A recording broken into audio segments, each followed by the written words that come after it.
Olá, muito boa noite a todos que estão conectados conosco. Estamos iniciando mais um programa Regeneração. Uma imensa felicidade estarmos conectados através da Web Rádio Brasil Espírita e TV também Brasil Espírita, a primeira rádio espírita de Alagoas, uma das primeiras também do nosso território nacional. Vou deixando aí nossa imensa gratidão aos nossos amigos, os dirigentes Márcio Eduardo e Neuza Amélia, que está produzindo o programa de hoje, nessa noite, 21h46. Estamos cronometrados aí dentro do horário, dia 1 de março de 2021. E que bom podermos estar conectados. Fico muito feliz, é motivo de bastante alegria. Hoje, um dia, a noite se desenha muito especial, né? Agradeço imensamente a inspiração e o aceite do nosso queridíssimo amigo, meu mais novo amigo. Nesses últimos dias estivemos nos falando e realmente a Neuza Amélia veio nos intuir do convite desse nobre, querido amigo que estará participando conosco, nosso amigo irmão Albucacis Maurício, que no vídeo, por curiosidade, que eu não vou dizer que seja coincidência, está aí escrito também Albucacis de Paula. Me explica aí, nosso amigo Albucacis, seu nome completo aí, por favor, para eu decifrar e entender mais você. Boa noite, Bruno. Boa noite você que está nos ouvindo. Sejam todos bem-vindos, né, a esse programa Regeneração, que é um título bastante intuitivo, né? Bastante sugestivo. Será que nós estamos realmente nos regenerando? Vamos passar isso, né? Mas o meu nome, rapaz, é Albucacis Maurício de Paula Filho. E esse Albucacis, na verdade, é um acrônimo do nome de Maomé. É um nome árabe, de origem árabe. Então, é só isso. Não tem mais nenhuma novidade. Rapaz, não é moleza não, viu? O homem veio com o nome árabe cheio de propriedade. É do Maomé, é isso mesmo? Exatamente. E, e, junto com, e junto também com o Paula, aí que tem tudo a ver com o que a gente vai conversar um pouco hoje, né, Lucas? É bem parecido, né? Bem parecido e lembrando que o significado, na verdade, é o pai do pastor. Olha a responsabilidade aí. O pai tem que dar bom exemplo, né? É por isso que eu vivo abaixado aqui. Maravilha, meu irmão. O Albucacis, ele está falando conosco direto da Barra do Piraí, que é vizinho, municípios que são bem próximos de Volta Redonda, Rio de Janeiro. Albucacis, que ele faz parte do Centro Espírita Irmã Cárita e também da União Municipal Espírita de Volta Redonda. Albucacis, qual é o tema mesmo que a gente vai conversar um pouquinho, meu amigo, hoje? Que tema é esse? Esse tema, rapaz, como você falou, foi uma inspiração mesmo. E eu acho interessante das inspirações ou intuições que a gente precisa se dedicar para poder entender. É isso que mostra, de fato, a revelação espírita. Então, você é inspirado, tem esses surtos de conexão com a espiritualidade e a gente acaba tendo que trabalhar para poder fazer o melhor. O tema é: o que Paulo sabia sobre o Espiritismo? E Meu amigo. esse tema, rapaz, olha, eu fiquei pensando, eu falei, olha, na verdade, não dá para falar tudo que Paulo sabia sobre o espiritismo, não. E eu vi que tem alguns detalhes desse tema, quando a gente vai estudando, né? Que a gente, não vou dizer que a gente fica enrolado, mas a gente passa a ter outras visões da mesma coisa, uma visão mais abrangente. Maravilha, meu amigo. E realmente essa personalidade, né? Esse ser humano que parece que vem desbravar a seu tempo devido à sua contribuição, né? Nesse tema que você nos apresenta, que você nos provoca as reflexões no sentido dos melhores sentidos, né? Sobre o que Paulo sabia sobre o espiritismo, eu fiquei de cara já pensando, meu amigo, o cara veio antes da codificação, mas realmente quando você nos convida para essa viagem, a gente vai lembrando aí das caminhadas, da vivência dele, das cartas dele, dos ensinamentos. Ele parece que nos provoca a alçar voos, né? Diante desse exemplo de vida, né? Exatamente. Eu até pensando que, na verdade, não dá para falar de Paulo, né? Porque são tantas informações, era romano, era fariseu, né? Tanta coisa que não dava. Era nascido em Tarso, né? Era cidadão romano por nascimento, né? Tanto é que ele não foi preso, vamos dizer assim. Claro que levou umas chicotadas, mas 39, por sinal, né? Mas ele tinha tanta cultura e era tanta coisa que não dá para a gente falar da personalidade do Paulo. Quando eu falo não dá para falar, não dá para falar tudo, né? A gente fala um pedacinho aqui, um pedacinho ali, até para instigar o público, esses nossos amigos que estão nos assistindo agora, para que possam pesquisar mais sobre Paulo. E aí, Bruno, eu vou pedir perdão a você, desculpa a você, né? O meu objetivo hoje aqui, na verdade, é despertar a curiosidade para que a gente avalie algumas passagens, não vou dizer todas, né? Mas pelo menos algumas passagens do Evangelho, do Novo Testamento e até do Velho Testamento, à luz da doutrina espírita. E nós percebemos que Velho Testamento, Novo Testamento, os chamados evangelhos, e também as cartas de Paulo, como as cartas de Pedro, de João e demais, têm tudo a ver com a codificação espírita. E aqui, você vai ler uma página antes, não?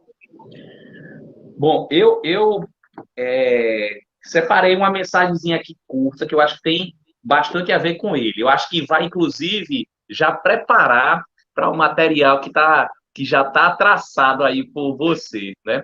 Eu vou ler aqui, mas já de antemão eu gostaria de também agradecer aos amigos virtuais que estão conosco, as mensagens que chegam de carinho, Walter Macedo, Márcio Eduardo, que está de folga, mas está conectado aí online conosco. Esse rapaz, ele não deixa nem nos momentos de folga dele, ele deixa de trabalhar. Está lá dirigindo virtualmente em pensamento a nós, né? Já que a nossa dama da Rádio Brasil Espírita, uma das damas, né? Neuzinha Amélia, está nos produzindo aí. Também um beijo a Joeli e cada um das mentes e corações dos amigos e companheiros que estão conosco conectados. Então, eu separei aqui uma mensagem do primeiro livro de Chico Xavier, Albucacis, O Parnaso de Além Túmulo. Uma mensagem bem curta, mas bem concentrada no conteúdo, que tem muito a ver com a personalidade que a gente que você está trazendo para a gente, né? É uma mensagem de Cruz e Souza, né? Esse livro, Parnaso de Além Túmulo, primeiro de centenas de poemas escritos, contidos nesta obra, a primeira obra das mãos dessa grande e vasta obra literária espírita que, das mãos simples, porém tão virtuosas do Chico Xavier, nos traz essa mensagem da Cruz e Souza que diz: caridade. Caridade é a mão terna e compassiva que ampara os bons e aos maus ama e perdoa. Misericórdia, a qual para ser boa, de bens paradisíacos se priva. Mão radiosa, que traz a verde oliva, da paz que acaricia e que abençoa. Voz da eterna verdade, que ressoa, por toda parte promissora e ativa. A caridade é o símbolo da chave, que abre as portas do céu claro e suave, das consciências libertas da impureza. É a vibração do Espírito Divino em seu labor fecundo e peregrino, manifestando as glórias da beleza. Nossa gratidão ao Chico e à Cruz e Souza por nos trazer aí essa mensagem belíssima de preparação. E como você bem já dizia agora, amigo, o material é tão vasto, né, Albucacis? Tão vasto, mas o que mais te chamou a atenção diante dessa proposta aí? Porque eu fiquei pensando como ele era fora do tempo, ele antecede o tempo, inclusive, da codificação, mas trazendo já um tapete vermelho de preparativo para esses tempos que nós estamos vivendo hoje, né? Sobre o nosso olhar do conhecimento, sobre a doutrina espírita, né? Sobre essa relação do plano físico com o plano espiritual e tudo de valoroso que tem nessa relação, né, amigo? Muita coisa. E, assim, por isso que inicialmente eu falei que é difícil falar da personalidade de Paulo, porque era uma personalidade forte. Ele era doutor da lei, ele era atleta, né? E você vê que algumas partes das suas epístolas, né? Ele fala do capacete, da fé, do escudo, né? Da couraça. Então, a gente vai vendo que é algo tão abrangente e tão espiritual que fica difícil para a gente falar de fato da personalidade. Há uma passagem, uma página de Emmanuel, que ele cita os convertidos ao cristianismo. E ele fala que 2 foram, vamos dizer assim, os que mais se mutilaram, os que mais se violentaram para seguir o Cristo. Paulo e Maria Madalena. Porém, já que nós estamos entrando no mês da mulher, né? Vamos já adiantando. Maria Madalena, segundo Emmanuel, ou Emmanuel, foi a que mais se violentou. Porque Paulo, apesar de ter se violentado para mudar a sua visão das leis, ele já era disciplinado, ele já acreditava no Deus único, né? E ele tinha fé, vigor. Mas Maria Madalena gostava daquilo que ela fazia. E era atormentada. Na verdade, Maria Madalena buscava o verdadeiro amor. Então, quando ela viu Jesus, ela se apaixona por Jesus. É isso que eu procurava. E Jesus, então, dá aquele ensinamento. Então, a gente vê que Maria Madalena, a que mais se violentou, aquela que viu Jesus pela primeira vez ressuscitado, né? E em seguida Paulo. Então, se nós formos falar das personalidades, né, não poderíamos negar a personalidade, por exemplo, de Pedro, que sustentou toda a casa do caminho e o cristianismo iniciante. Então, cada apóstolo, cada discípulo, a gente tem uma coisa para falar e que é tão forte que mexe com o nosso interior. Algo que mexe muito comigo é ver a disposição de Paulo para pregar o Evangelho do Cristo. Para pregar o Evangelho, a Boa Nova, para sedimentar essas bases do cristianismo, vamos dizer assim, verdadeiro, para todos os gentios. Essa capacidade dele de romper com a tradição.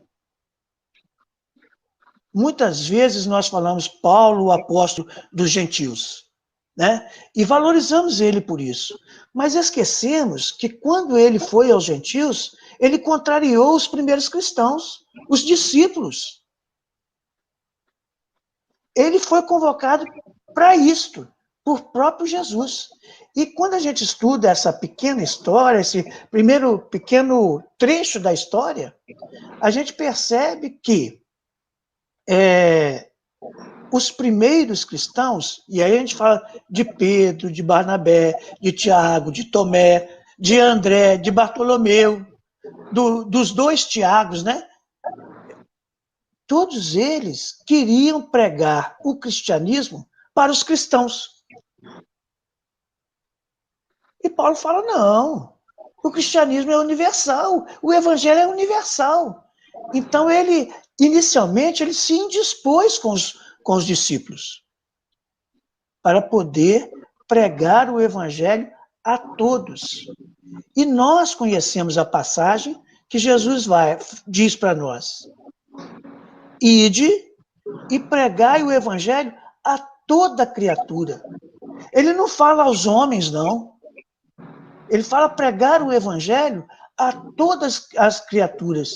Isso, quando a gente vai estudar esse versículo, é extremamente profundo. Não é para homens, nem para mulheres, é para todas as criaturas. Todas. Ô Albuquerque, estava você falando aí e eu viajando junto com o seu refletir aí.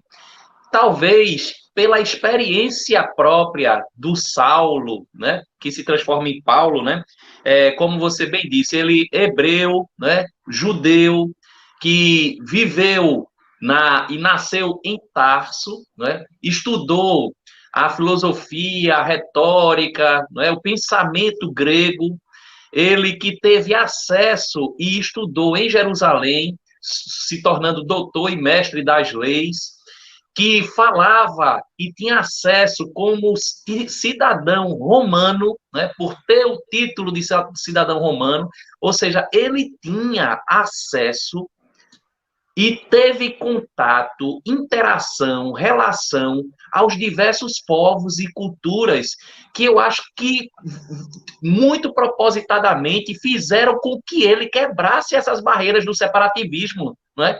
E além do que, até determinado ponto, ele, de perseguidor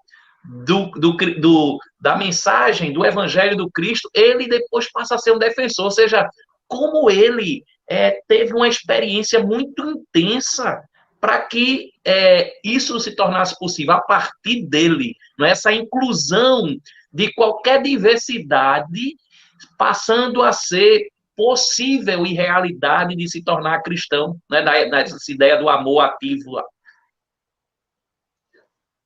Quando você fala isso, e nós estamos falando justamente dessa personalidade, dessa firmeza de caráter, né? Dessa disposição, vale a gente pensar duas coisas. O significado da palavra Paulo.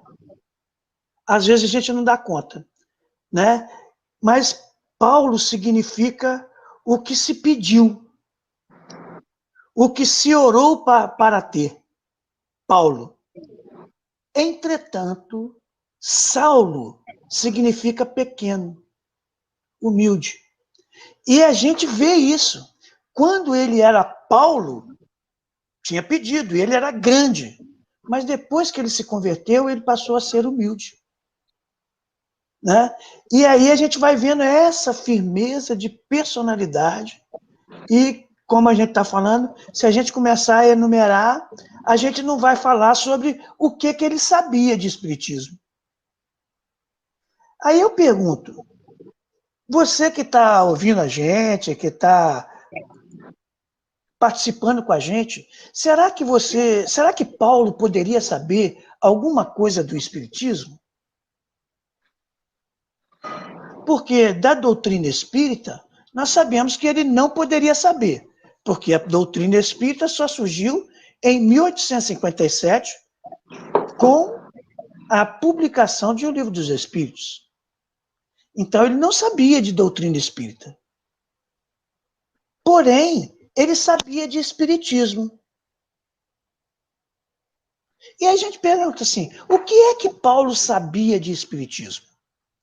Claro, se nós formos ler vagarosamente, com atenção, as epístolas de Paulo, que tem alguns que ainda tem aquela controvérsia, essa não é, essa não é, não importa para a gente.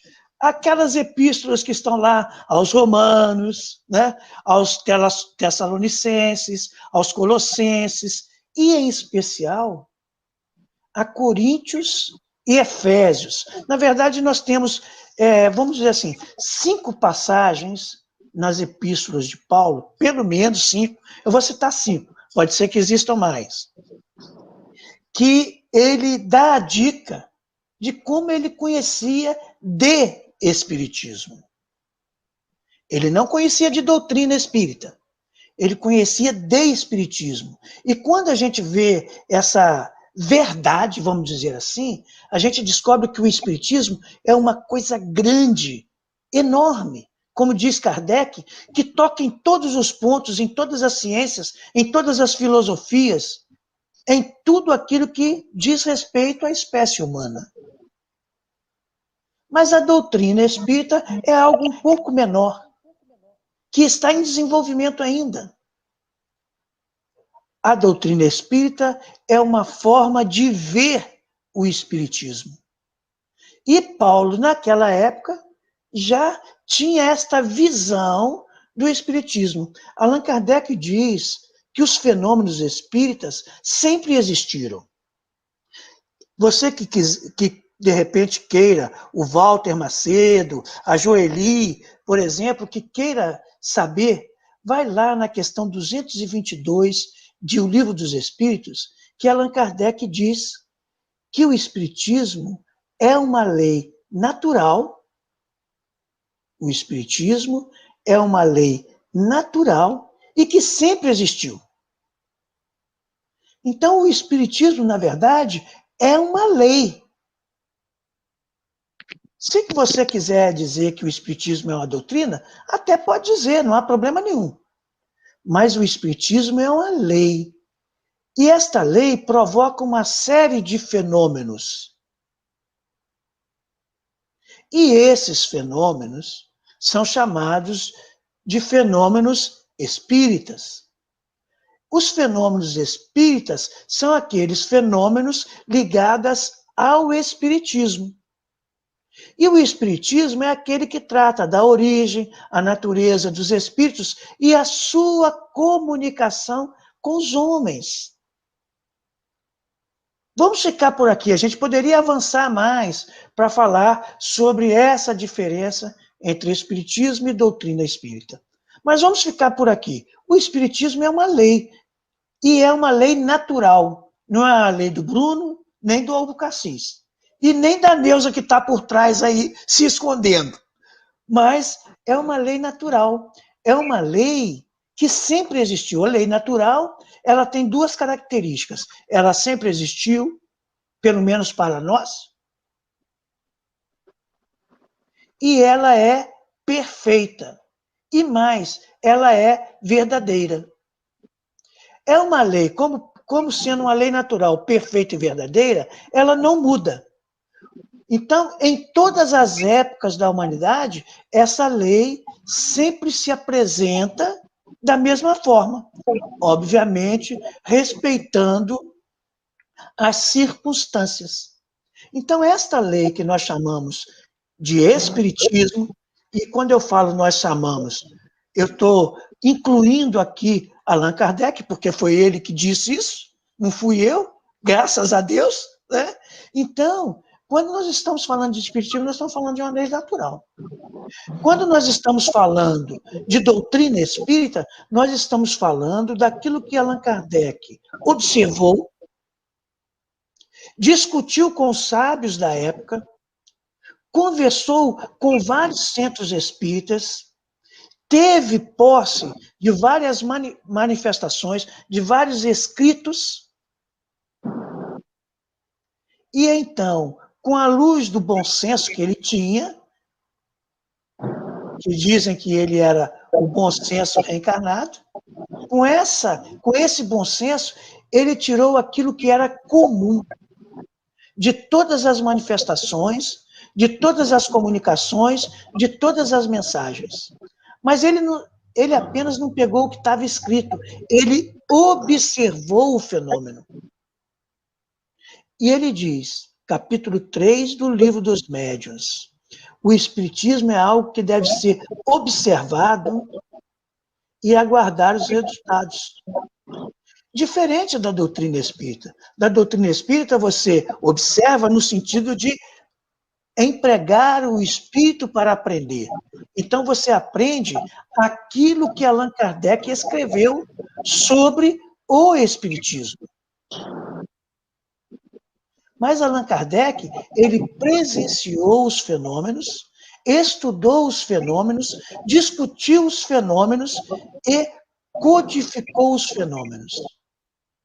Então, ele diz, no primeiro capítulo de A Gênese, que a revelação espírita, ele não fala revelação da doutrina espírita, que a revelação espírita, quer dizer, ligada ao espiritismo, que diz respeito ao espiritismo, tem duplo caráter. O ser uma revelação divina, porque o homem por si só não conseguiria descobrir, e ser uma revelação humana, porque o homem, a partir da revelação divina, ele empregou a inteligência para concluir e tirar as suas próprias conclusões. Por isso é que Allan Kardec diz que se a ciência, em algum momento, mostrar que a doutrina espírita está em erro, ela se modificará. Porque a doutrina espírita tem uma parte humana e esta parte humana pode constar ou ter ou conter algum erro. Mas o espiritismo não, porque o espiritismo é uma lei natural. E como natural é perfeita. Então a gente vai vendo tudo isso, e isso é empolgante. Aí você fala assim, mas tudo isso para falar o que Paulo sabia do espiritismo? Sim. Porque senão eu vou achar que ele sabia de doutrina espírita. Poderíamos até dizer, como fala que Sócrates e Platão são precursores do cristianismo e do espiritismo, nós poderíamos bem dizer que Paulo de Tarso é um precursor da doutrina espírita. E por quê? Porque ele falou, sem ter estudado como nós, sem ter estudado como Allan Kardec, e aí a gente vê a grandeza do espírito de Paulo e a evolução do espírito de Paulo, ele falou exatamente o que Allan Kardec fala na codificação sobre o intercâmbio entre dois mundos, que nós encontramos mais particularmente em O Livro dos Médiuns. Então, se nós estudarmos O Livro dos Médiuns, nós vamos ver que no capítulo, olha, capítulo 12, capítulo 13 e capítulo 14, claro que nós poderíamos colocar mais, mas nesses capítulos, Paulo fala exatamente o que Allan Kardec fala das manifestações espíritas. Ele fala da ordem, ele fala da diferença dos dons, que alguns chamam de carismas atualmente. Ele fala dons espirituais, né? Dos dons espirituais, né? Por que dons espirituais? Né? Por que dons espirituais? Porque são dons do Espírito. Porque é o Espírito que se comunica. Não é o homem em si, mas é espírito a espírito. Né? O dom é do Espírito. Esse dom que nós chamamos de mediunidade, nós sabemos que ela pode ser conquistada ou pode ser recebida. E ele fala isso. Ele fala que existem vários tipos de dons, mais exatamente no capítulo 12 e no capítulo 14. Porque o capítulo 13, ele fala especificamente, nas traduções bíblicas, em algumas, consta amor. A Igreja Católica defende o amor, alguns protestantes defendem a grafia do amor, mas Allan Kardec já codificou isso como caridade. E, por exemplo, uma das Bíblias mais lidas, por exemplo, que é a Bíblia de Jerusalém, já traz a palavra caridade. A Bíblia dos Peregrinos também traz a palavra caridade. Mas Allan Kardec, naquela época, trocou a palavra amor por caridade. Então, quando nós vamos no Evangelho segundo o Espiritismo, ver essa mesma passagem, a caridade segundo São Paulo, se eu não me engano é capítulo 15, se nós formos ver lá, nós vamos ver que Allan Kardec trocou a palavra amor por caridade. E eu estudando falei, mas por que Kardec trocou amor por caridade? E aí eu descobri, olha, no Evangelho João fala que Deus é amor. Fala que Deus é espírito. Então, se Deus é amor, quem é que vive sem Deus? Se nós fomos criados na imagem e à semelhança de Deus. Né? Então, não poderia ser amor. E aí Kardec explica que é a caridade. E a gente vê, quando a gente estuda a doutrina espírita, a primeira revelação foi da justiça. A segunda revelação foi do amor. E a terceira revelação foi da caridade. Por quê? Porque fora da caridade não há salvação. É a aplicação, né, dessa escada, né, desses degraus, né? Exatamente. Exato. Olha, você falou um degrau e é exato. Perfeito. Ainda não tinha ouvido isso, não. Mas é perfeito. Ô, Albucacis, eu vou pedir a permissão, um minutinho aqui, já que você também estava frisando aí a importância do descobrir, da revelação, do descortinar, e como a experiência da existência, ela passo a passo nos mostra isso. Eu gostaria de aproveitar e trazer aqui um convite de um programa belíssimo que está, inclusive, indo ao ar também quinzenalmente. Nessa próxima sexta-feira, dia 5 de março, teremos um novo programa e eu gostaria de convidar aí para que a gente se descobrisse na surpresa do que está guardado aí para a noite de sexta-feira. Então, Neuzinha Amélia, solta aí, Neuzinha, o que é que nos aguarda? A gente volta já, um minutinho a gente volta já, Albucacis. Ela vai passar aí um vídeo.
O negócio tá bonito, hein, Albucacis? Eu tô pre- preparado com muito capricho aí pelo Márcio Eduardo, em companhia de Neuza Amélia, Ioiô Jatobá, com convidado Carlos Roberto da Paraíba, nos falando aí sobre Descortinando o Oculto, Espiritismo Sem Máscaras. Fica aí o convite maravilhoso para outra oportunidade de nos reunirmos aí. Eu tive, inclusive, no programa passado acompanhando uma interação adorável de diversos internautas aí que tiveram aí deixando os comentários, fazendo perguntas, e é um programa que está realmente cativando muito. Mas devolvo a palavra ao nosso querido amigo Albucacis, que ia falando para a gente sobre esse conteúdo maravilhoso nas epístolas. E, se eu não me engano, estávamos na epístola aos Coríntios, né? Onde Exatamente. a palavra amor, caridade estava sendo empregada, não é isso, amigo? Isso mesmo. Então, na verdade, a gente está dando um pulo mostrando a relação, né, entre o que Paulo falou e o que Kardec falou. Fora da caridade não há salvação. Então, embora lá algumas tradições estejam falando de amor, quando a gente estuda a luz da doutrina espírita, a gente descobre que, na verdade, não é amor. Porque todos nós temos amor. Evangelho segundo o Espiritismo. O amor é uma centelha divina que todos nós temos dentro do nosso coração. Carregamos. É a essência do sentimento. E aqueles que quiserem saber como São Vicente de Paulo fala sobre amor, questão 888A de O Livro dos Espíritos. Peguem, anotem aí e vão lá para ver. Ele fala que o amor rege tudo. Amai-vos uns aos outros. Esta é a lei divina que Deus governa os mundos. E ele dá uma aula para a gente, né? Mas passamos do amor, que vou até dizer assim, é um detalhe. Vamos pegar nos dons. Nos dons, Paulo fala no capítulo 12, vários tipos de dons. Então, aquele que tiver, por exemplo, com a Bíblia aberta, pode ver lá. Ele fala dos dons, ele dá 3 categorias principais de dons.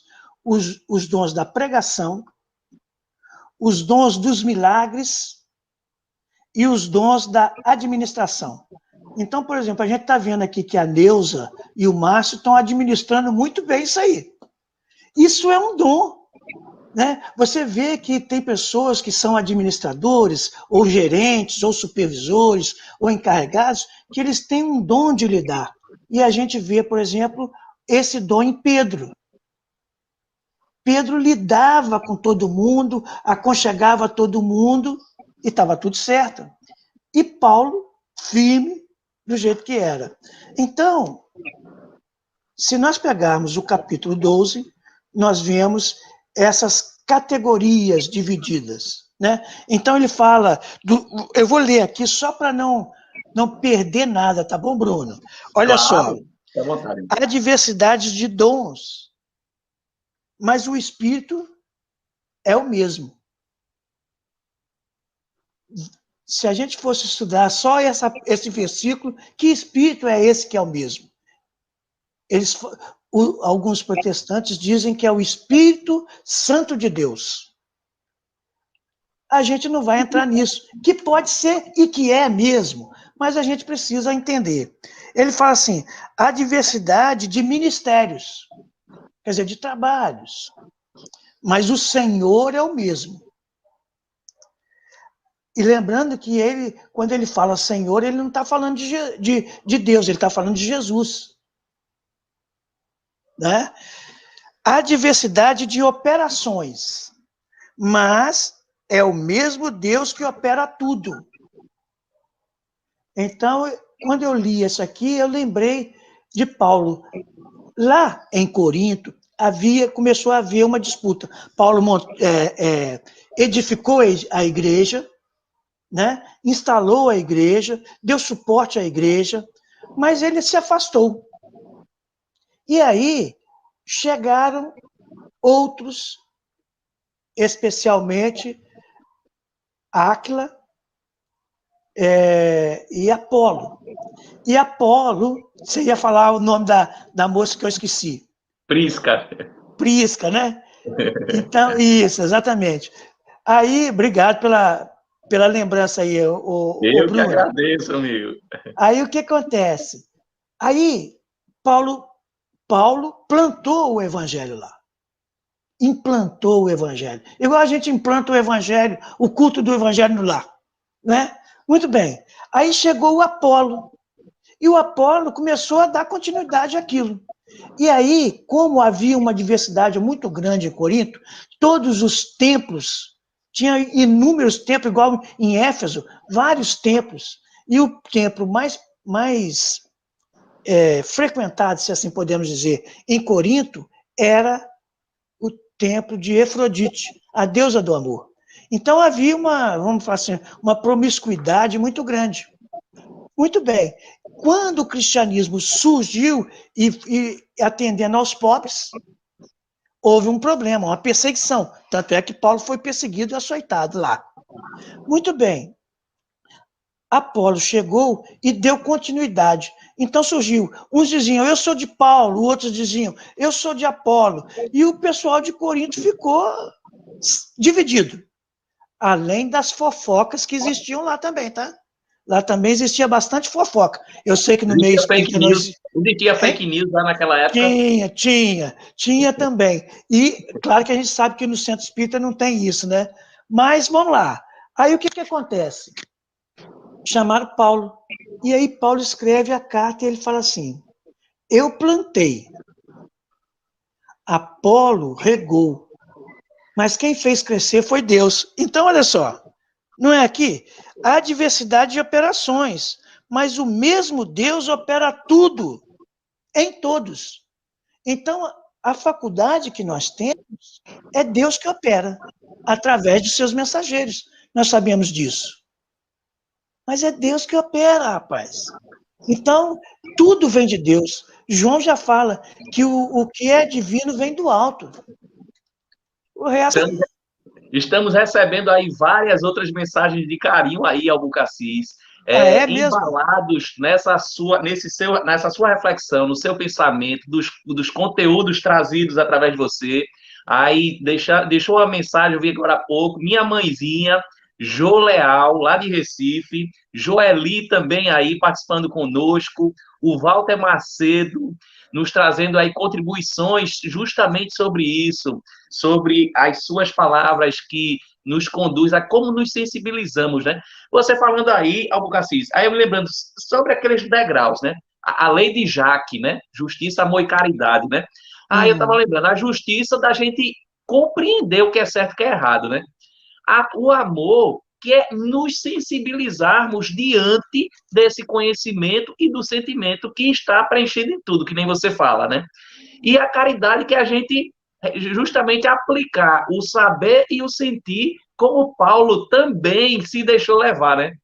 Você falando aí, rapaz, você falando aí, eu me lembrei que o próprio Lucas e o próprio Marcos, dois dos quatro evangelistas, eles não conheceram frente a frente, não estiveram com Jesus, né, frente a frente, porém, através do próprio Paulo, eles abraçaram essa causa de amor, de amar, né, ao ponto que grande parte do evangelho veio porque o Paulo parece que ele se preenche dessa verdade, desse convite, né, da caridade, e ele acaba arrastando uma série de outros, como você bem disse aí, Áquila, Apolo, Prisca, aí Timóteo, Tito, né, Albucacis?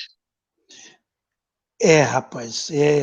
E, assim, como você está falando, e a gente já falou desde o início, é tanta coisa para falar que não dá para falar tudo. E aí, eu peço licença a você, Bruno, para avisar para os nossos amigos que Paulo fala do Espiritismo, que é essa relação, em especial no capítulo 14. Então, ele diz que nós podemos ter todos os dons. todos os dons não, que nós podemos ter qualquer dom, mas que o nosso dom isolado não é nada. Que nós só somos alguma coisa se nós estivermos juntos, o que ele chama de corpo do Cristo. Que cada um de nós tem um dom, mas que nós precisamos trabalhar junto. E ele faz uma comparação dos dons com os corpos. Então ele fala assim, se o olho vê, mas se a mão não pega, a gente fica com fome. Se o olho vê, a mão pega, mas se a boca não mastiga, a gente fica com fome. Se o olho vê, a mão pega, a boca mastiga, mas o estômago não digere, é um problema. Se o intestino não funciona, então ele mostra aqui, claro que ele não faz esse exemplo, mas ele compara com os nossos membros do corpo, né? Mas ele diz o seguinte, que não adianta um sem o outro, que nós precisamos trabalhar em conjunto, porque um só não faz nada. Como nós não fazemos nada sem Deus, sem os espíritos, sem os bons amigos espirituais. E aí a gente lembra de novo, Paulo de Tarso falando do espiritismo. Nós somos cercados por uma nuvem de testemunhas. E está lá no Livro dos Espíritos, questão 457. 459. Ordinariamente, são os espíritos que nos dirigem,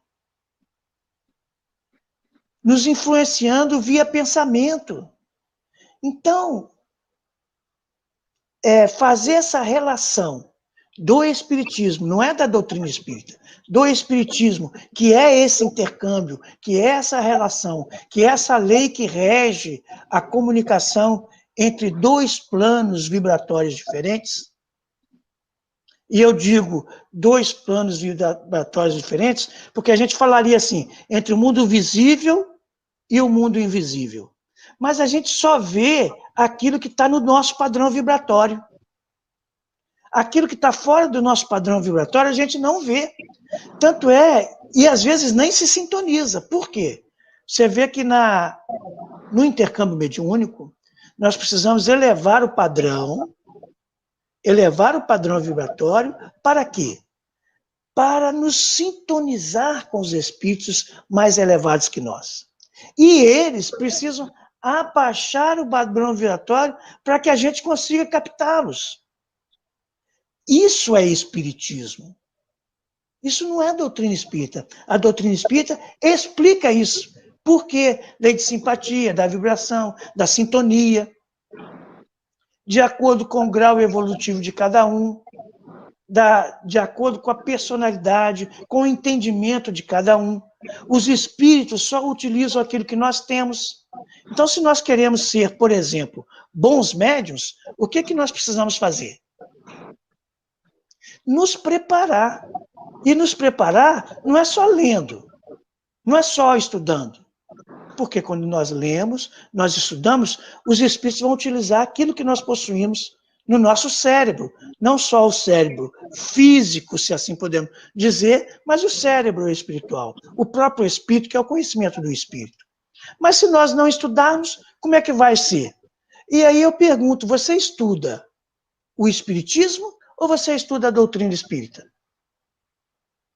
Paulo, com a vivência, com a participação, com a observação dos fenômenos, podemos dizer que ele estudou o espiritismo e disse como que ele deveria. No capítulo 14, ele fala da ordem que deve ter. Ele fala quais os dons que nós devemos ter e procurar desenvolver. E ele fala que de todos os dons, o principal, o que mais nós devemos desenvolver é o dom da profecia. Aí, quando a gente fala em profecia, a gente pensa que é prever o futuro. Mas olha a doutrina espírita aí falando para a gente alto de novo. A gente vai lá no Evangelho segundo o Espiritismo estudar o que Allan Kardec fala de profecia. E eles nos ensinam o quê? que os profetas daquela época eram aqueles doutores que ensinavam o povo a interpretar a lei. E, de vez em quando, e não eram todos, faziam predições do futuro. E aí se generalizou que os profetas previam o futuro. Mas isso não é verdade. Só aqueles que eram médios e que tinham determinadas condições que poderiam fazer isso. E aí, então o que é profetizar? Profetizar, na verdade, é ensinar. E eu aprendi há muito tempo com uma pessoa que escrevia sobre informática, e ele dizia assim, que o mestre é aquele que desperta no discípulo ou no aprendiz a vontade de estudar. Kardec, Paulo, Jesus são mestres nisso, de despertar a gente para estudar. E eu vou dizer, esse programa Regeneração, com o convite da Neuza, com a sua participação, com a troca de conversa que nós tivemos, fez de mim uma verdadeira vontade de estudar. Uma verdadeira vontade de estudar. Então, vocês, para mim, serviram de profetas, de mestres. Despertarem minha vontade de estudar mais. Aí eu pergunto para você que está participando aqui com a gente. Você, durante esse bate-papo superficial, né? Superficial. Está despertando em você a vontade de estudar, de conhecer mais de Paulo, de conhecer mais do Espiritismo, de conhecer mais da doutrina espírita? Ô Bruno, eu sei que você ficou curioso. Fala aí para o pessoal. Rapaz, desde o primeiro momento que você sugeriu o tema, a vontade que me deu imediata foi de correr nos livros que eu tinha na minha simples, humilde bibliotecazinha aqui em casa e fui buscar o que é que tinha a ver de Paulo, empilhei, fui folheando um por um e fui até, né, passando mais rápido, mais Albucacis, olha para aqui o que tu estás me levando a fazer aqui, estou aqui procurando desvendar, entender, porque é muito convincente o exemplo dele, né? Como você falou aí, o que ele tinha a ver com o espiritismo, ele abdica de um projeto todo de vida que os sentidos dele tinham planejado, toda a programação de vida como mestre da lei, como autoridade, como um possível juiz, político, pela grande autoridade adquirida por ele, ele desconstrói tudo aquilo e ele constrói um novo programa de vida que era de acordo com o que ele tinha encontrado no tesouro espiritual, né? É uma aquisição espiritual, como você disse, né? A construção da revelação do espiritismo que o leva a um foco em outro norte, né? E realmente foram momentos de muita felicidade, vira e mexe, através do seu convite, da sua inspiração, isso acaba nos atraindo de uma forma irresistível, né? Aí, aproveito para dar mais um beijo na querida amiga Pajussara, que agora há pouco deixou mais uma mensagem de carinho para você, para nós, para o programa. Obrigado, Pajussara, pois realmente, Albucacis, eu confesso a você, quando eu li o Paulo e Estevão, a primeira vez, eu comecei a ler numa sexta-noite e terminei no domingo. Eu estava sozinho em casa, no final de semana, eu morava com meu pai em Maceió, e nesse final de semana ele tinha ido para Penedo, para o interior, e eu me envolvi na leitura desse livro, que eu chorava em prantos, de forma incontrolável. Qual beleza da transformação do exemplo de Paulo, através desse convite que o Cristo, pelo seu exemplo, provoca a ele e tende a provocar a cada um de nós, né? Se estivermos atentos, né, amigo? Olha, eu vou te falar que falar de Paulo é uma coisa deslumbrante. E a gente precisa falar. Quando eu falo falar de Paulo, não é só da personalidade dele, mas da obra, da capacidade de nos trazer o futuro.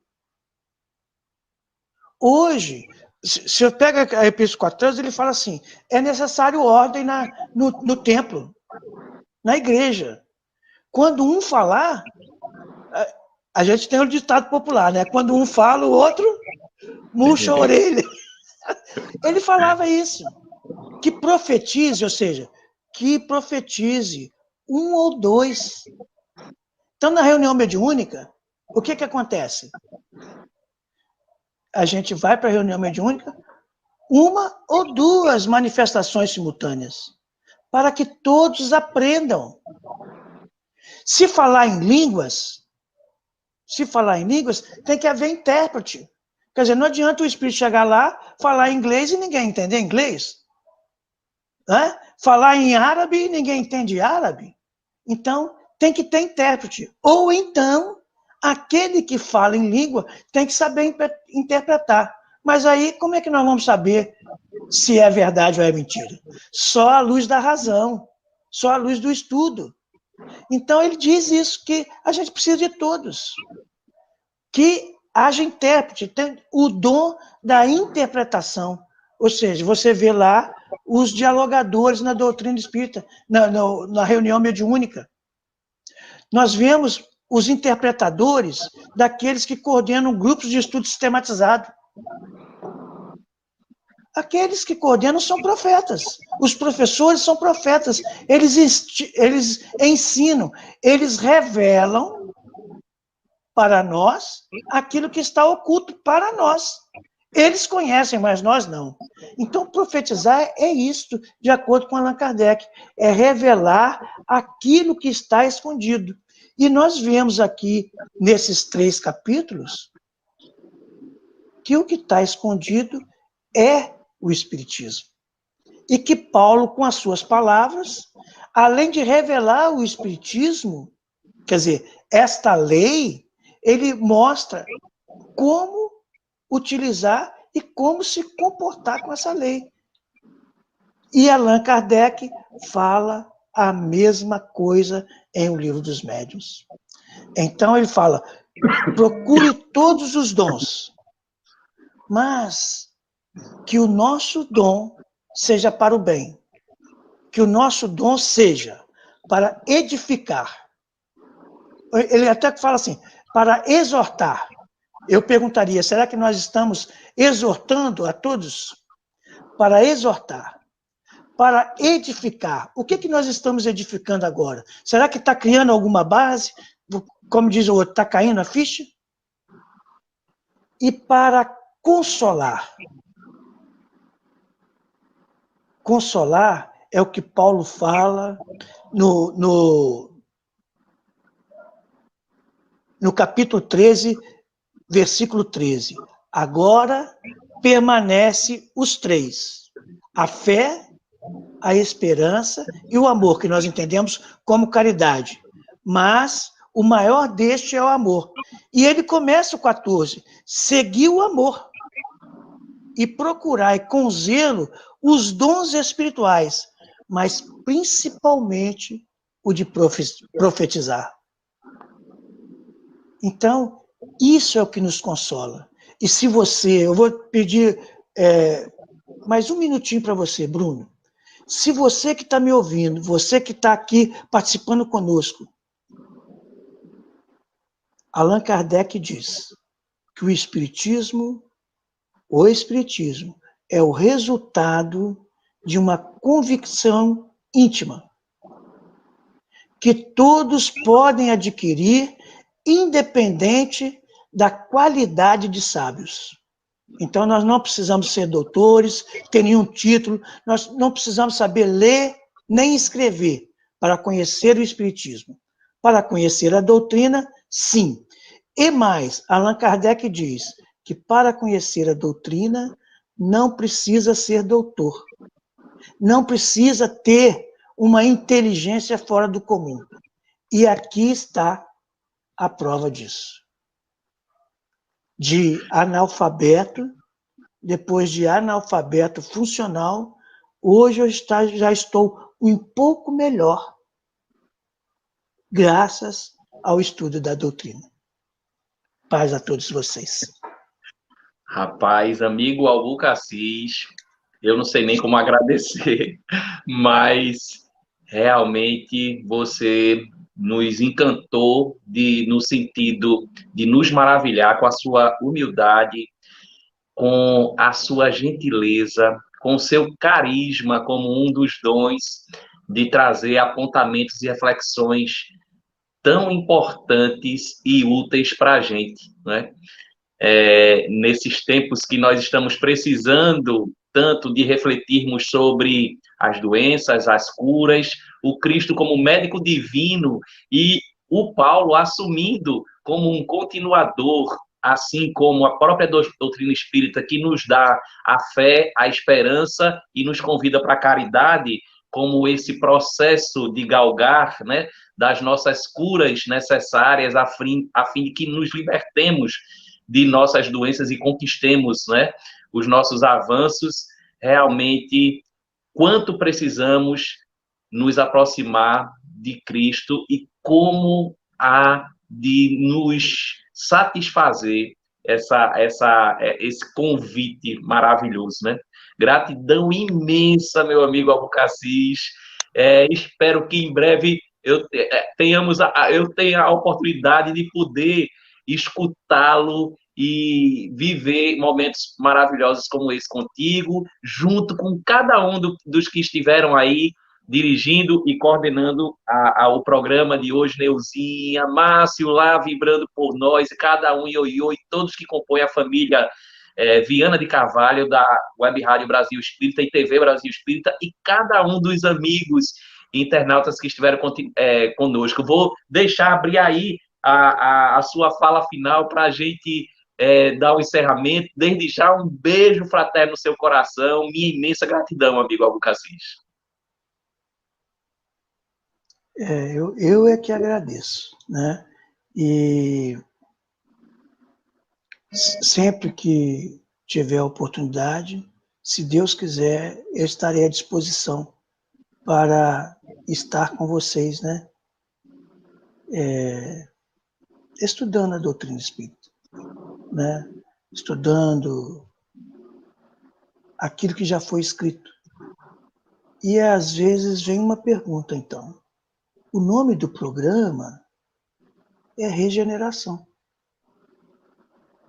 Então, pode ser que a Neuza, o Márcio, né, a Jo, esteja perguntando o que é que isso tem a ver com a regeneração. E aí veio essa inspiração. Nós precisamos regenerar a nossa forma de pensar. Porque se nós continuarmos pensando do jeito que nós pensávamos antigamente, nós não crescemos. Continuaremos sendo os mesmos, né? Se persistirmos, né? Na mesmice. Então, que Jesus possa nos abençoar você, Bruno, ao Márcio, a Neuza, a todos aqueles que nos ouvirem hoje, amanhã ou depois, porque isso fica para a eternidade, que todos nós possamos crescer em Cristo, crescer com o Espiritismo. Gratidão, então, ao exemplo do Cristo Jesus, que nos mostra aí como é possível o amor ser realidade, ao exemplo de Paulo, que regenerou a nossa conduta a partir de então, ao Kardec e à doutrina espírita, que nos dá toda a resposta para as nossas inquietações e nos dá base para que possamos, então, viver essa regeneração. Beijo fraterno, ficamos na paz, que a nossa semana seja muito produtiva e útil. Beijo no coração de todos. Obrigado, Albucacis, Neuzinha, a todos, amigos e família RBF. Fiquemos com Deus. Beijo no coração. Muito bom. Felicidades. Obrigado.